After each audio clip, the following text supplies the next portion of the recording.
എല്ലാ കുട്ടികൾക്കും സുമൻ സാറാണ്. നമ്മുടെ +2 സേ ഇപ്പോൾ കഴിഞ്ഞ കുട്ടികൾ മീൻസ് അതും കഴിഞ്ഞിട്ട് ഫെയിൽഡായ കുട്ടികളുടെ കുറേ സംശയങ്ങളാണ് ഇപ്പോൾ നമ്മുടെ വാട്സപ്പിൽ വരുന്നുണ്ട്, അല്ലാതെ വിളിച്ചു ചോദിക്കുന്നുണ്ട്. അടുത്ത വർഷം നല്ല കോഴ്സുകൾ കിട്ടുമോ, അവർക്ക് പഠിക്കാൻ പറ്റുമോ, അപ്ലൈ ചെയ്യാൻ പറ്റുമോ എന്നൊക്കെ. ഞാൻ ഒറ്റ വാക്കിൽ പറയാം, നിങ്ങൾക്ക് അടുത്ത വർഷം ഏത് കോഴ്സിന് പോകുന്നതിനും ഒരു ബുദ്ധിമുട്ടും ഉണ്ടാവില്ല. ആരുമേ നിങ്ങൾക്ക് തടസ്സം പറയത്തുമില്ല. നിങ്ങൾക്ക് ഏത് കോഴ്സിനും പോകാം. പക്ഷേ 1-2 കാര്യങ്ങൾ നിങ്ങൾ ശ്രദ്ധിക്കണം.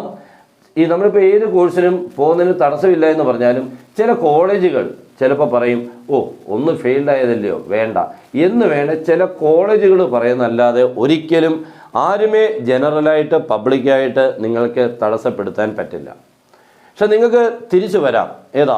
നല്ലൊരു കോഴ്സിന് പഠിക്കാൻ വേണ്ടി തിരിച്ചു വരാം. ഇപ്പോൾ പലരും ചോദിക്കുന്നത് കീം എൻട്രൻസ് ഒക്കെ എഴുതാൻ പറ്റുമോ അടുത്ത വർഷം, കീം അങ്ങനെയുള്ള എല്ലാ എൻട്രൻസുകളെക്കുറിച്ചും ചോദിക്കുന്നുണ്ട്. അപ്പോൾ എൻ്റെ തോട്ടത്തിൽ അവർക്കൊക്കെ നല്ലൊരു ആഗ്രഹമുണ്ടായിരുന്നു. ചെറിയൊരു അബദ്ധം കൊണ്ടാണ് ഇപ്പോൾ നമ്മൾ ആ തോൽവി സംഭവിച്ചത്. ഇപ്പോൾ വീട്ടിലൊക്കെ പേരൻസ് പറയുന്നുണ്ട്, അച്ഛനും അമ്മയൊക്കെ പറയുന്നുണ്ട്, നിൻ്റെ അഹങ്കാരം കൊണ്ടാണ് ഇത് സംഭവിച്ചത്. ശരിയല്ലേ? ഒത്തിരി കുട്ടികളുടെ വീട്ടിൽ പറയുന്നതാണ്. അത് കേട്ടുകൊണ്ടിരിക്കാനേ നമുക്ക് പറ്റത്തുള്ളൂ. പലർക്കും നല്ല കഴിവുള്ളവരായിരുന്നു, പക്ഷെ അവർ പഠിച്ചതിൻ്റെ ആ റേറ്റ് അല്ലെങ്കിൽ എന്തുമാത്രം ആയിരുന്നു, ജയിക്കാൻ വേണ്ടി പഠിച്ചിരുന്നോ എന്നുള്ള ഒരു അസസ്മെൻറ്റ് നടത്തിയിട്ടില്ലായിരുന്നു. നമ്മൾ എന്തൊക്കെയോ ലാസ്റ്റിലൊന്ന് പഠിച്ചുകൊണ്ട് പോയി, പക്ഷേ നമുക്കത് പിടിച്ച് നിൽക്കാൻ പറ്റിയില്ല എക്സാമിനെ കണ്ടപ്പോൾ. അതാ പറ്റിയത്. അപ്പോൾ ഇനി നിങ്ങൾക്ക് അങ്ങനെ ഒരു അബദ്ധം ഉണ്ടാവാനേ പാടില്ല. നമ്മൾ ഏത് സബ്ജക്റ്റ് ഇപ്പോൾ തോറ്റാലും മീൻസ് തോറ്റിട്ടുണ്ടെങ്കിലും അടുത്ത വർഷത്തേക്ക് ജയിക്കാനുള്ളത് ഉറപ്പിച്ചിരിക്കണം. ജയിക്കേണ്ട ഭാഗങ്ങൾ പഠിച്ചിരിക്കണം. അത് എഴുതാൻ നിങ്ങൾക്ക് തയ്യാറായിട്ടുണ്ടോ എന്ന് നോക്കണം. അല്ലാതെ ചുമ്മാ കാണാതെ പഠിച്ച് മനസ്സിലുണ്ട് എന്ന് പറഞ്ഞിട്ട് കാര്യമില്ല. നിങ്ങൾ എഴുതുമ്പോൾ അത് കംപ്ലീറ്റ് ചെയ്യാൻ പറ്റുന്നുണ്ടോ നോക്കണം. പലർക്കും പറ്റുന്ന അബദ്ധം ഇതാണ്, എല്ലാം പഠിച്ചിട്ടുണ്ടാവും, പക്ഷേ എക്സാം എത്തി എഴുതാൻ ശ്രമിക്കുമ്പോൾ പലതും ഇങ്ങോട്ട് വരത്തില്ല, മുറിഞ്ഞു പോകും. അങ്ങനെ ഉണ്ടായിക്കഴിഞ്ഞാൽ ഇനിയും നമുക്ക് ചിലപ്പോൾ തോൽക്കാനുള്ള സാധ്യതയാവും. അതുകൊണ്ട് നിങ്ങൾ എഴുതി പഠിക്കണം. ഒരു പ്രാക്ടീസെങ്കിലും നടത്താതെ ഒരിക്കലും എക്സാമിന് പോകരുത്. നിങ്ങളെപ്പോഴും ഇപ്പോൾ ചെയ്തുകൊണ്ടിരുന്നത് അത് തന്നെയാണ്. എല്ലാവരും യൂട്യൂബ് വീഡിയോസ് കണ്ടിങ്ങനെ ക്ലാസ് കണ്ടിങ്ങനെ കുറേ ഇങ്ങനെ കേട്ടുകൊണ്ടിരിക്കുക. അപ്പോൾ എന്തുവാ, ആദ്യത്തെ ഒരു ക്ലാസ് കാണും, അതിൻ്റെ കുറേ കാര്യങ്ങൾ കിട്ടും, ഇവിടെ ഇരിക്കും. അടുത്ത ക്ലാസ് കാണുമ്പോഴേ ഇവൻ അപ്പുറത്തോട്ട് പോകും, വെളി പോവും, അടുത്ത് കയറും എന്ന് പറഞ്ഞു കഴിഞ്ഞാൽ നിങ്ങൾക്ക് പഠിച്ചതൊന്നും ഓർക്കാനുള്ള രീതിക്കുള്ള പ്രയോജനപ്പെട്ടില്ല. നിങ്ങൾ എഴുതി പഠിച്ചില്ല എന്നുള്ളത് സത്യമാണ്. അതുകൊണ്ട് തന്നെ വീട്ടുകാർ ഭയങ്കരമായിട്ട് നിങ്ങളെ വഴക്ക് പറയുന്നുണ്ട്. ഒരു രീതിയിലും അവിടെ ഇരുത്താൻ സമ്മതിക്കുന്നില്ലേ? ഓക്കെ, അതൊക്കെ നിങ്ങൾ സഹിക്കണം, അതൊന്നും ഒരു പ്രശ്നമല്ല. കാരണം അവരുടെ ഭാഗത്തു നിന്നുണ്ടാകുന്ന ആ റിയാക്ഷൻസ് ഒന്നും നിങ്ങൾ തിരിച്ച് പറയരുത്. കാരണം അവരുടെ വിഷമം കൊണ്ട് പറയുന്നതാണ്. അതൊന്നുമേ ഇനി നിങ്ങൾ പ്രശ്നമാക്കണ്ട. ഈ വർഷം നിങ്ങളങ്ങ് തീരുമാനിച്ചേക്കണം, ഞാൻ ജയിച്ചിരിക്കും, അതിനുവേണ്ടി ഞാൻ പഠിച്ചിരിക്കും എന്ന് അവർക്കൊരു ഉറപ്പ് കൊടുത്തുകൊണ്ട് വേണം തുടങ്ങാൻ. അവരേത് കാര്യത്തിനും അവർ തയ്യാറാണ്. നിങ്ങൾ പഠിക്കുന്നതിന് വേണ്ടി ഇനി എന്ത് കാര്യം ചെയ്താലും അവർക്കൊരു വിഷമവുമില്ല. മീൻസ് അവരെന്തിനും ഇനിയും തയ്യാറാണ്. അവർ അല്ലാതെ ഇനി നിങ്ങളെ പഠിപ്പിക്കില്ല, പൈസ തരില്ല എന്നൊന്നും പറയുന്നില്ല. അവരെല്ലാം റെഡിയാണ്. ഇനി നിങ്ങൾ പഠിക്കുന്നൊരു ഉറപ്പ് കൊടുത്താൽ മതി.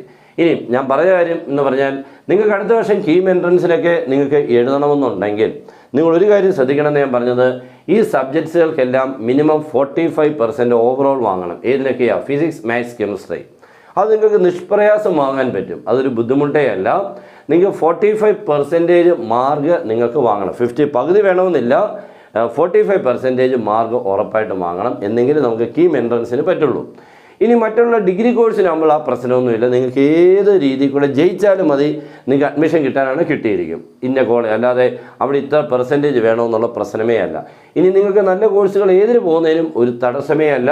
പക്ഷേ ഈ വർഷം നിങ്ങൾ ഏറ്റവും നല്ലപോലെ പഠിച്ചേക്കണം. ഓക്കെ, ആ പഠിക്കുന്നതിനകത്ത് ഒരു ഇളവും ഉണ്ടാകരുത്, ഒരു കൺസെഷനും കൊടുക്കല്ല, ഒരു രീതിയിലും നിങ്ങൾ പുറകോട്ട് പോകാൻ പാടില്ല. ഓക്കെ, നിങ്ങൾക്കിപ്പോൾ എൻ്റെ അടുത്ത് കുറച്ച് പേര് പറഞ്ഞത് 6 പേപ്പർ എഴുതാനുള്ളവരുടെ പേരും പറയുന്നുണ്ട്. 6 പേപ്പർ എന്ന് പറഞ്ഞാൽ +1ലെയും +2ലെയും ഫിസിക്സ്, മാത്സ്, കെമിസ്ട്രി ഈ 3 എണ്ണത്തിൻ്റെയും ഫസ്റ്റ് ഇയറും സെക്കൻഡ് ഇയറും ആകുമ്പോൾ 6 എണ്ണമായി. അങ്ങനെയൊക്കെ എഴുതാനുള്ളവർ കണഞ്ഞ് പരിശ്രമിച്ചോണം, അടിപൊളിയായിട്ട് പഠിച്ചോണം. കാരണം എക്സാം അത്ര ഈസി ആകണമെന്നൊന്നുമില്ല. നിങ്ങൾ ആ എക്സാം ടഫാകും എന്നുള്ള രീതി കൂടെ തന്നെ പഠിച്ചോ. അല്ലാതെ ഈസി ആകുമെന്ന് പറഞ്ഞ് ആശിപ്പിച്ചിട്ട് എന്തെങ്കിലുമൊക്കെ കുറച്ച് ചിലപ്പോൾ നമ്മൾ ഇരിക്കുമോ ഈസി ആയിരിക്കും, അങ്ങ് എഴുന്നേറ്റ് പോയൊക്കെ ഇപ്പം കുറച്ചൊക്കെ പഠിച്ചിട്ട്. അങ്ങനെയല്ല, നിങ്ങൾ മാക്സിമം നല്ലപോലെ പഠിച്ചോണം. എക്സാമൊക്കെ ചിലപ്പോൾ ടഫായെങ്കിൽ നമുക്കൊന്നും ചെയ്യാൻ പറ്റില്ല. അതുകൊണ്ട് നിങ്ങൾ ആ രീതിയിൽ കൂടെ ഒരു ഡബിൾ പാസിനുള്ളത് ക്ലിയർ ആക്കാൻ ശ്രമിക്കണം. അങ്ങനെ വേണം ഓരോ സബ്ജക്റ്റും പഠിച്ച് തീർക്കാൻ. ഓക്കെ, ഇപ്പോൾ 60-ൽ 36 അല്ലെങ്കിൽ 30 മാർക്ക് വാങ്ങാൻ ഒരു ബുദ്ധിമുട്ടും ഇല്ല. വളരെ ഈസി ആയിട്ട് വാങ്ങാൻ പറ്റും. എല്ലാവരും പഠിച്ചാൽ മതി. പിന്നെ നമ്മുടെ ക്ലാസ് ഉണ്ട്, നിങ്ങൾക്ക് ജോയിൻ ചെയ്യാം.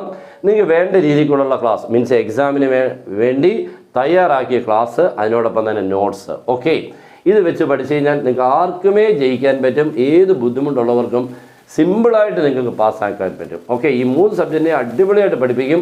മീൻസ് നമ്മൾ കഴിഞ്ഞ വർഷങ്ങളെല്ലാം ഇത് ചെയ്തുകൊണ്ടിരുന്നതാണ്. നിങ്ങൾക്ക് അതുകൊണ്ട് അങ്ങനെ ജോയിൻ ചെയ്യുന്നെങ്കിൽ ഉടൻ തന്നെ നമ്മുടെ നമ്പറിൽ കോൺടാക്റ്റ് ചെയ്യുക. ഒന്നിൽ വാട്സപ്പിൽ മെസ്സേജ് അയയ്ക്കുക, അല്ലെങ്കിൽ ആ നമ്പറിൽ കോൾ ചെയ്യുക. ഓക്കെ, അപ്പോൾ എല്ലാവരും പോസിറ്റീവായിട്ട് ഇരിക്കുക. ഏത് കോഴ്സിനും നിങ്ങളുടെ ഈ പഠിത്തം തടസ്സമേ ആവില്ല. ഞാൻ പറഞ്ഞ പോലെ ഓരോ കോഴ്സിനും പിന്നെ ചില മാനദണ്ഡങ്ങളുണ്ട്, അവിടെ മാത്രം നിങ്ങൾ എത്തണം എന്ന് മാത്രം. ഓക്കെ, അപ്പോൾ എല്ലാവർക്കും best wishes and good bye.